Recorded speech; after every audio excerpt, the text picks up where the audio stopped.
Good evening, Australia. This is Switched On IT.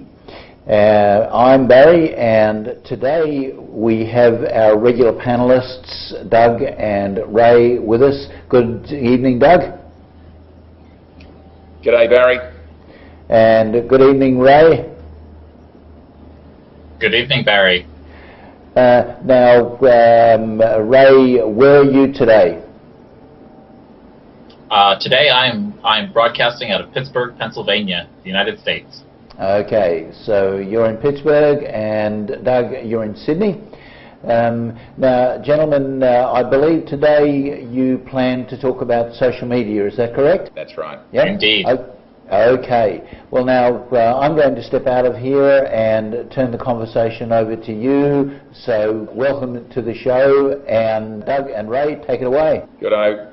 Thanks, Barry and Ray. I think I might start off by just asking you a few questions as we get into to social media, and maybe I'll just start by giving a little bit of a definition of what social media is for those that are unfamiliar with the term, because we're all familiar with Facebook, and you do have over there, Ray, you've got a Twitter-in-chief called Donald Trump. So we certainly know what Twitter is. So they're two examples of social media, and there are other types such as Instagram and LinkedIn. And everybody, I think, is quite familiar with them as a way of keeping touch with friends and family, whether they're living in the same house or living, in separate continents. We all make use of social media. It's a terrific way of maintaining connections with people, but it's also got a terrific role in business. So what we're going to do today is just step through the different social media platforms and talk about the common use cases where those social media platforms are useful to a business. With these social media platforms, you can use them for paid advertising. But today we're just going to talk about using, I guess, the organic capabilities of social media, where you can optimize the visibility and the reach of your business using social media.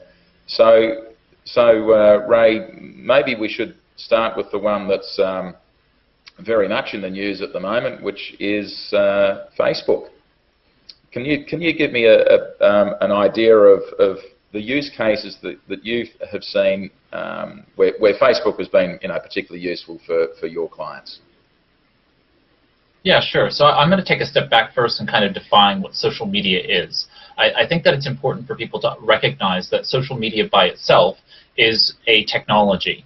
So when people talk about marketing, you can market on many different platforms. Social media is just one of those large categories of technologies, and it encompasses actually about 20 different types of technology. So when we talk about Facebook specifically, Facebook is what we call an external social network. That is, just about anyone over the age of 13 can join Facebook, and at that point you are brought into a large community pool, and the primary purpose behind Facebook is to connect with friends and family.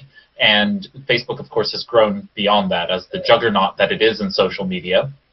And so some examples of Facebook being useful to, in my case, small businesses who are utilizing it, such a wide variety of businesses have utilized Facebook, especially in the health and wellness space. So I'll give an example of this is a conglomeration of not one specific client, but let's just say, a sort of a mixture of several clients, because I don't, for confidentiality purposes, can't talk about any one specific client. So if we take this in the abstract, this client, say, is a yoga studio, and they're able to set up what amounts to a mini website on Facebook, and that's the Facebook page. Now, if you're a business owner and you are on Facebook currently and you're connected to friends and family, that's great. But you are not supposed to use that Facebook profile for business. It's actually against the terms of service for Facebook, and Facebook does monitor this stuff, and they can shut you down. So be wary of using your Facebook profile for business purposes. So that's the first thing. Plus, with a Facebook page, you get the opportunity to track insights into your audience. You can create what are called Facebook groups on your Facebook page so that you're capable of having your community of people gather together in a more seamless environment. But say you're a yoga studio, what you'd be able to do is you'd be able to create this kind of mini website that allows you to not only have a main image called a header image that broadcasts above, in the top portion of your page. You can have a profile image that is kind of your headshot, so to speak, for the business. And you're then capable of, on an ongoing basis, engage content with your audience through the vehicle of posts. Those posts, of course, show up in the news feed of the individual users. And so a yoga studio might post pictures of their classes, that are happening, with their students in different asanas or asanas, different forms, and they could show them in these postures, showing them, enjoying their workout, their yoga workouts.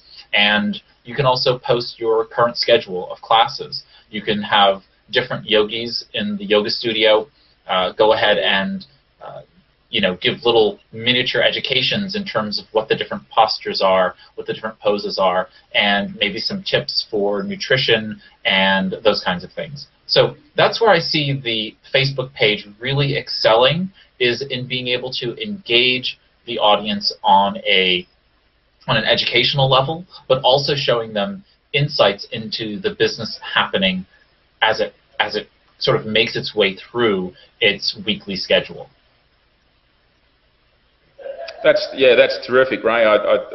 That's a really good example, and I think it, to me, it's demonstrating how Facebook can be a terrific brochure to showcase what the business does and the various aspects of the business, and at the same time it's doubling up, and I guess particularly through the posts, to maintain a dialogue with all the customers of the business and keep them up to date with what is going on and what's happening, next week, next month, or whatever it might be. So, you can see a really obvious use case in that kind of scenario. So, what are the do's and don'ts in terms of, maintaining that dialogue or managing a dialogue with your existing client base? And what are the do's and don'ts in terms of trying to reach a new audience and build new customer relationships? Right, so if we're dealing with this purely from an organic perspective, think about Facebook as being its own search engine, right? So just like Google, people find things on Facebook through different kinds of search. Now, it's not the typical search where you go to the search bar and you look for a particular kind of thing. This is a more social search situation. So it's basically finding things serendipitously through the news feed. So your goal really is to basically engage with your audience such that they share their content with the rest of the world. Now, they don't always know that they're sharing things with the world, and that's kind of the underlying mystique of something like Facebook. But when I like something, that is going to give an indicator to Facebook that someone else like me might also like it in my sphere of influence, in my own group of friends and family. And so when someone likes a Facebook page post, Facebook then is capable of showing it to more people, and that's how search happens. It's kind of the opposite. It's the inverse of search. Most people don't go on Facebook and search out their looking for a dentist. They don't go to Facebook looking for a dentist. But if you are a dental practice, let's stick with the yoga example. If you're a yoga studio and you're posting beautiful pictures of Ayurvedic science based nutrition plans, right? These beautiful, vegetarian and vegan dishes, and your audience goes ahead and highly engages with that piece of content. Well, Facebook then knows that it can show that to more people who may not actually follow you yet, and now they're capable of interacting and engaging with that. And that might be people liking, sharing that content to their group of followers or their friends and family, and also, commenting on those things. So by engaging with your audience, you're actually capable of broadcasting and increasing your sphere of influence. So that's a good do. It's posting valuable content that you know is going to engage your audience. The one big don't on Facebook is making statements that close off a conversation. Now, social media, right, is innately social, which means that if you're going to write a post that answers a question, you're not begging anyone to actually have a conversation. You're actually shutting off the conversation. You're shutting down the reason for you posting in the first place, right? So all of these, posts that I see from small businesses and major corporations especially, they post this content and it's the definitive guide to X, it's the ultimate guide to Y. And while those are very positive posts, they actually don't engage and create conversation. Your posts should be engaging people. They should be what I call inciting conversation. Just like we incite riots, we incite conversation on social media. We should be sparking people's interest to want to be able to engage in a conversation around your topic. So whatever you're posting, you need to be posting something that starts a conversation. Your post should begin that narrative. It should not end it. And I think that's one of the biggest failings I see of social media, and it creates a lot of what we call chatter, nonsense on the internet, and people trying to make statements as opposed to asking questions and facilitating the dialogue through starting a narrative.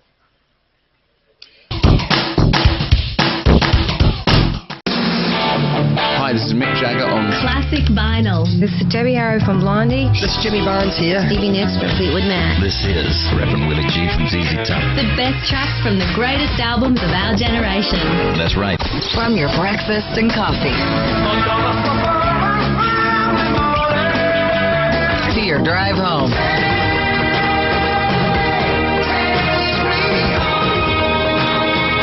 We've got the classic hits that make your workday when you got a job to do go by a lot faster. Hey, if we haven't said it lately, thanks for listening. The home of classic rock. Don't touch the dial. PowerFMradio.com.au.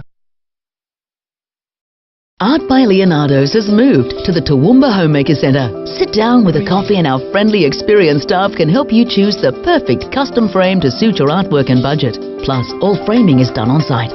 Come and visit us at our new showroom.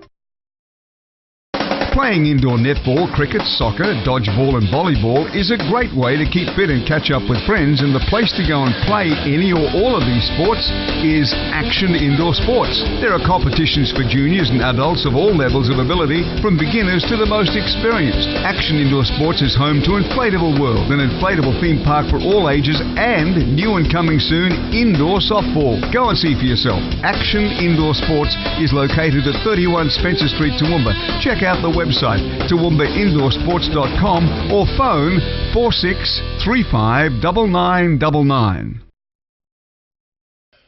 That's an interesting take on it, Ray, and it makes absolute sense. So I totally get if you're going to describe something as the 5 essential steps or the definitive guide or anything like that, you're probably right that unless it's very how should we put it, controversial what you're suggesting, you have the potential just to go, yep, read that, and that's the end of the engagement, and I guess there's therefore a lot of science that goes into working out what are the kinds of dialogues and conversations you can create in social media. And I guess, we won't go down this rabbit hole, but I guess that's what the discussion around Cambridge Analytica and their use of Facebook has been about as well, which is being extremely effective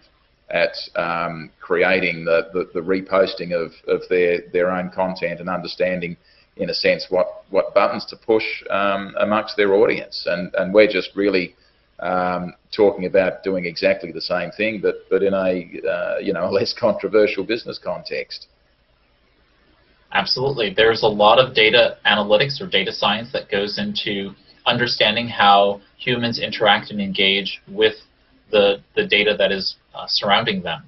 And this is nothing more than kind of a sociological experiment, on a global level.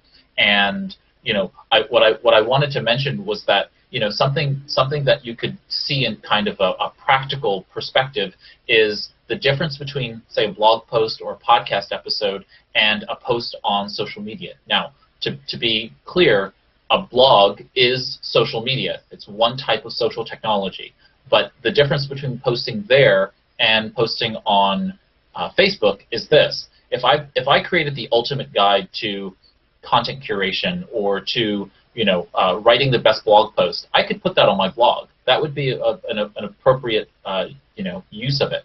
But I might close out the blog with a call to action that might lead them to download a guide or a little checklist of how to write that best blog post. Now, if I'm going to translate that to a Facebook post, I would paste the link to that blog post, but I would not be copying the content of the blog post. What I would be doing is I would be engaging my audience to talk about some of the other things that might challenge them as it relates to writing that ultimate blog post, right? So it gets people rallying around a topic that, yes, there's this core piece of information, this anchor that's on my website, and the hope is that you're driving people from your Facebook page to your website so that they can go ahead and be brought closer to the sale, right, which is buying from you now, registering for that class at that yoga studio, or what have you. But then the inverse is that having the conversation happens there on social media, which then opens you up to a larger audience.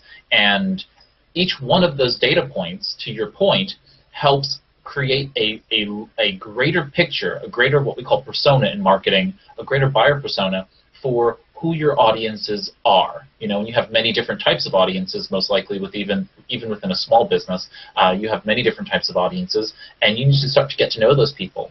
And Facebook provides you what are called Facebook Insights, the ability to see who your audience is based on who follows you and who interacts and engages with your material. And that gives you marketing research that, say, 10 years ago even, there was no way for a small business owner to actually know that information about their audience. Today, you can know so much about the people who are connected to you, connected to your business page through these kinds of data analytics. Right. That's very interesting, and yeah, the data that is available just to any business with a Facebook profile is incredibly useful. With some of the businesses that you're associated with there, Ray, what do you see as the information that's being most pertinent to them and guided their, the dialogue, the conversation that they're trying to create with their customer base? Sure. One of the biggest issues that I think a lot of business owners misunderstand is who their audience is in the most macro levels. For example, I had a business owner recently who was adamant about the way in which this business was going to market, and it was going to market primarily to an audience that was female. And yet everything about the business spoke as such that it was speaking to other guys. And this happened to be a male business owner. And by looking at the initial Facebook results, the Facebook page was followed predominantly by females, predominantly within an age range, and it confirmed something that was a hunch on my side. I had the intuition that this was going to be the case, but the business owner didn't believe it. And through Facebook Insights, we were able to then see, yes, it is in fact something that speaks very highly to this particular demographic in the most broad sense, male versus female, and with that gender understanding, we were then able to create a brand that then matched what would appeal to that audience. Because if you're going to have black and silver and red, associated with your brand, that's not going to speak to the average, at least American female.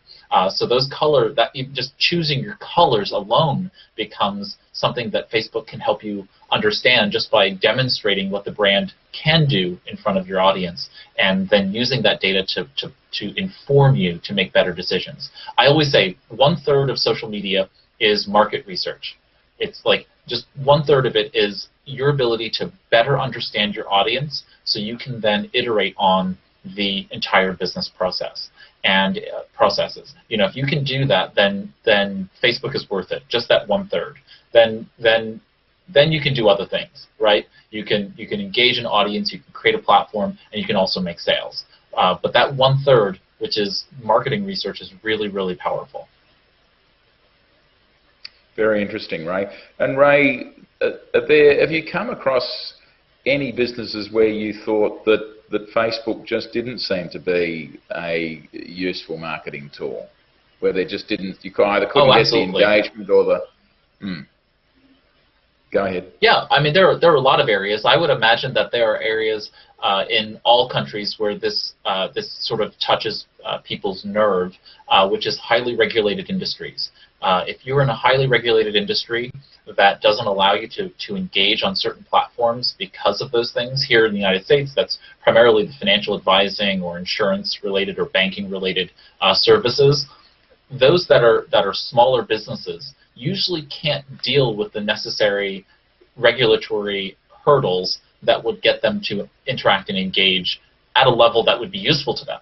You know, if you have to be posting multiple times per day to be competitive and you have to put everything through compliance in order to get it out, it just ends up not being very useful to you.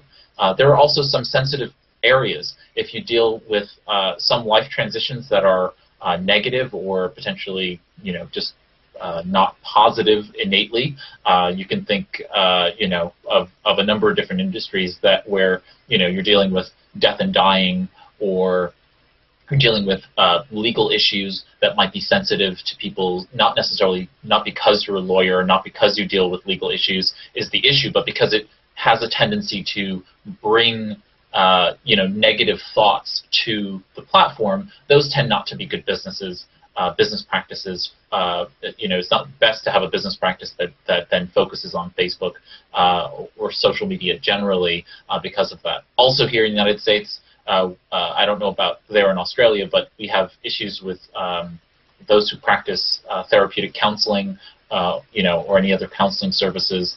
There are professional ethics, you know, that don't allow them to do that kind of thing. So just being aware of your industry and what you can and can't do, there are certainly areas, you know, of different industries where it just doesn't work. Right, that's a good point, and it actually just reminded me that I was at Cosmeticon, which is one of the Australian cosmetic physicians conferences in Australia, just the weekend before last, and it was interesting. They had a speaker on social media at that conference, and one of the interesting things with cosmetic physicians and their surgeries is that very often their patients, their client base, love them. They think they're terrific, and they think they've got excellent results from you know, having the procedures, the surgeries, whatever it might be, with those professionals, and they love to then post nice things on Facebook about how wonderful the surgery is, how they felt after they left, and the impact of their procedure on their personal life. And of course, the surgery then has to go around and delete all these lovely posts because professionally they can't publicise testimonials from their patients. So they've got a regulatory framework. So exactly what you were talking about, I experienced just 8 or 9 days ago at a conference where all the things that you think you would want to see in a social media platform for a business, from a regulatory standpoint, they have to get rid of them. So, you know, thanks for reminding me about that. Yeah. Do you think we may have spoken enough about Facebook to give people a sense? If there's anything else you want to add there, you know, feel free, Ray. But I was thinking maybe we need to look at another platform and maybe lift the bonnet on Instagram. What do you think? Absolutely. I would also make a note that franchise owners, you know, they're categorized as small business in my world, and so beware of franchise agreements.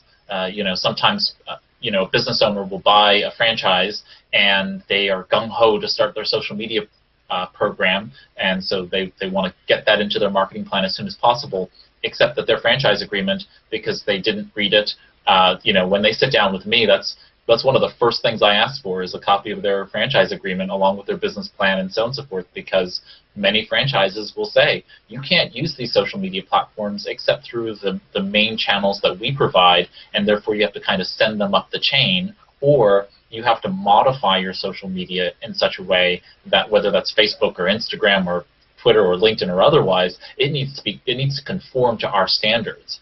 And so people need to be very aware that if you do have a franchise, that you are adhering to not just the governmental rules and regulations and the professional codes of conduct, but also if you are a franchise, the franchise agreement as well. Yeah, very good point. And you can just see how easy it would be to unravel a social media strategy if all the franchisees had the rights to create their own Facebook profile and start to create their own posts and develop their own marketing strategies. It would be a very confused and convoluted situation. So I guess I'd be really surprised if there'd be many businesses that are franchised where franchisees have got any rights to social media marketing. Yeah, that's so weird because today you have so many more franchises that are developing because of the internet and the ability for people to connect. So there's like some franchises, I literally just learned about a new one last week where they had almost no support, no regulation of their franchisees, anything. And so the reality is that the business owner is left with no support, but also no guidelines in terms of what to do, and then I'm used to seeing a franchise agreement that has a full-fledged plan in place for social media. So there's a wide range of how this can really come out nowadays, but I think it's really important for people to just pay attention. Like if you're a franchise, make sure that you pull out your franchise agreement, and even if it's not in writing, you need to have a conversation with the franchisor in order to be able to figure out what is the appropriate guidelines for being able to engage and interact in that space. Yeah. So let's move on to Instagram then. Yes, and Instagram is such a visual social media platform, and that's how it's evolved. Ray, in terms of the types of business that are really well suited to using Instagram, what's your observations in that sense? Looking for exposure for your business or event? Take your business, community event, training seminar, sports fixture, function, concert or exhibition to the world with Power TV Australia and Power FM's unique live outside simulcasts. We can turn your next local event into a worldwide sensation with stunning live pictures, interviews, graphics and live action replays for a fraction of the usual cost. From a festival or sports fixtures to a corporate or charity event, Power TV Australia and Power FM can take your message live to our local and national viewers and listeners. Invite the world to your party by contacting Barry today on 0431 390 920 or email programming@powertvaustralia.com for a quote. Too much debt? Fixed. Too much stress? Fixed. Too many hassles? Fixed. Central Liaison has helped thousands of Australians with too much debt. You have options, so call today on 0409 344 070. Hi, I'm Neil from CGD Group, and we do printing with imagination. Our products and imaging have that wow factor. Whether it be business cards, flyers, the Coffee Gazette, or our brand new A5 video folders and animation. Have your business branding remembered. Call us today on 4639 5553. CGD Group, printing with imagination. Whether you're a professional musician, a weekend warrior, or just starting out, you need to talk to the experts at Royce Music. With over 35 years experience, Royce Toowoomba's oldest music store specialise in guitars, drums and sound equipment, and can even repair and maintain your equipment. Call them today on 46 327 377, drop into their showroom at 17 Bowen Street, or find them on Facebook. Royce Music, selling Toowoomba's finest musical instruments. Hi, this is Sarah and Bron looking after our feet at Hip Pocket Toowoomba. Lace up, zip side, pull on, men's, women's, kids, healthcare and construction. Get fitted for your shoes and check out our range of work socks. At Hip Pocket, we rock it. Ray, in terms of the types of business that are really well suited to using Instagram, what's your observations in that sense? You know, if you had asked me, 6 or 7 years ago about what would happen to Instagram, I would have thought it was on a different trajectory, and then Facebook bought it. And I believe that Facebook has made some mistakes over the course of years, and I've called for the probable and inevitable end of Facebook for many years, and I've been made wrong on that because of Facebook's very insightful purchases. They've bought companies to help them shore up their failings, and whether this new kind of issue that's currently in the news about Facebook kind of unravels them or not, the reality is that Facebook will be here to stay, whether or not regulatory hurdles come into place with regard to at least the U.S. government, or even if the EU steps in and does anything. Facebook will be around in some way, shape, or form, and so Instagram is owned by Facebook. So most people don't know that, but Facebook owns them. And so you advertise through Facebook for Instagram. So when we get to that topic in another show, we'll kind of cover that. But Instagram itself has photo and video and what are called stories. And a lot of people don't know what a story is. And so story is actually a 24-hour cycle of photos and video that are sort of added together in order to tell a story, right? And so you can post on your normal Instagram profile photo and video, and you can post as many as you want every day, but you can also engage with your audience through the use of story. And it's a very, very powerful tool, and I highly recommend that if a business owner is looking to engage on Instagram, that they fully understand the concept of the story. But I'll continue on with the example of the yoga studio. So again, this is one of those cases where a yoga studio would be posting images and links back to their blog posts potentially, and their posts would be engaging their audience with some text content as well as some images. Well, Instagram kind of reverses that notion, and it puts the image or the video first as the content piece that is engaging the user.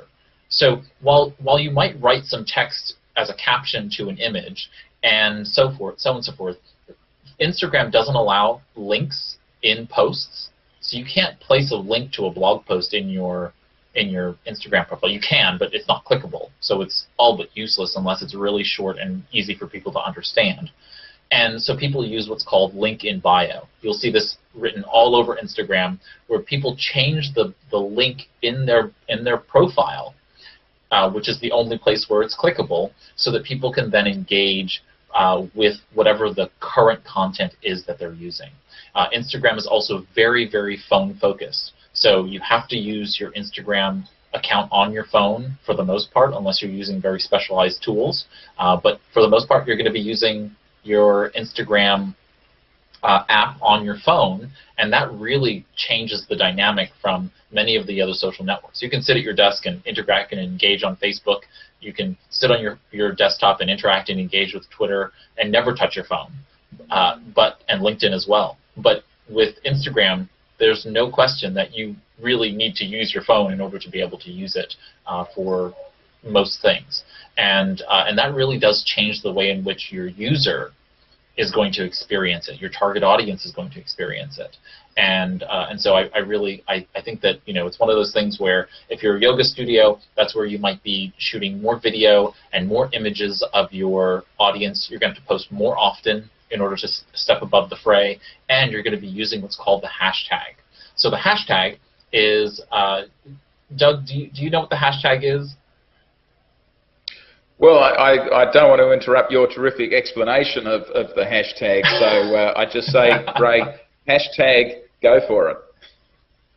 Okay, all right. So I'll explain the hashtag. So the hashtag is a if you know the number sign, you know the little number sign that appears on your keyboard, that creates a queue to the platform, and this actually works across many different systems: Twitter, Facebook, Google+, Twitter, and so on and so forth. Facebook, I said Facebook, Twitter, Google+, and many other platforms. And so what happens is you add the little pound sign or the number sign, and then you have a string of numbers and letters after that. No special symbols other than, otherwise. And what this does is this short little, so call it a tag, is created, and it allows someone to click on it and find other posts with that same tag in it.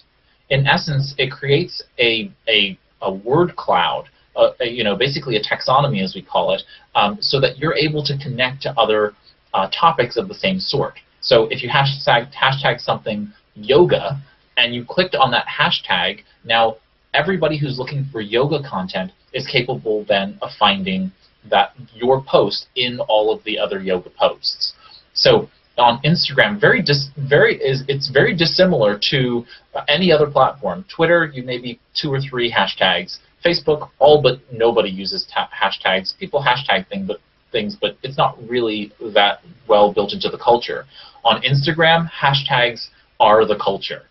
You can have up to 30 hashtags in a single post, and people max those out on a regular basis when it comes to hashtagging. So if you're going to post on Instagram, you're going to be that yoga studio, you're going to take a picture of maybe one of your yoga instructors in a particular asana, and then you're going to post that, and then in the description you're gonna describe what the post is and what's going on there, and then below that you're going to list all of the appropriate hashtags up to that 30 hashtag limit, and that then allows people who are on Instagram to click on the explore button and now surface your posts from those hashtags, and that's how people find other people on Instagram. So it's really about creating highly engaging content. Again, this is about how do you start a conversation with an image or video.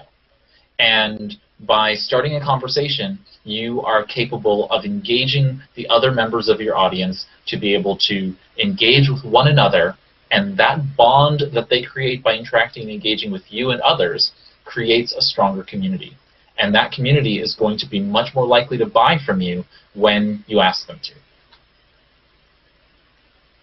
Very true, and I'm seeing that play out just in. I have a daughter that's got a hair salon, and she makes in that business. They all make extensive use of Instagram, and it has been a terrific way of building a following for that business, and just continuing to tell a story, so that like any business, a salon every day, every week, there are different things going on. They have their editorial shoots for magazines. They might be working on a TV show. They might be just prepping a wedding for for the bride and the bridesmaids. There's always a story. It's always highly visual, and it's a very solid way of creating quite an engaged audience for a business. And I'm sure there are many similar scenarios that would fit with that with Instagram.